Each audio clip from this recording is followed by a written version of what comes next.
En vous inspirant de ce premier exemple, essayez de faire le deuxième, celui avec la rampe.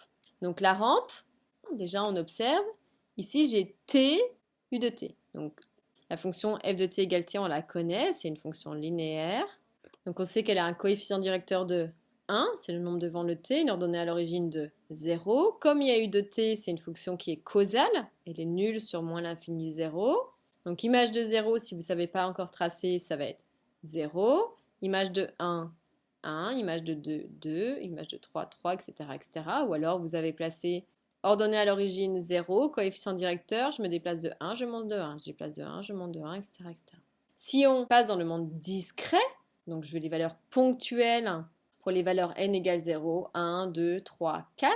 Donc on regarde. Donc je prends la même chose, cette fonction, mais je le passe en discret. Ici, l'image de 0 était 0, donc j'ai le point 0, 0. L'image de 1, c'était 1, donc j'ai ce deuxième point-là. L'image de 2, c'était 2. L'image de 3, c'est 3. Donc ici, j'ai les valeurs d'une suite. Eh bien, celle-ci, elle s'appelle la rampe causale discrète. Elle va être notée petit r. Et en plus, elle va être définie comme étant, eh bien ici, si on a f de t égale t, on passe dans le monde des suites, donc la variable c'est n, donc ça va être r de n égale n.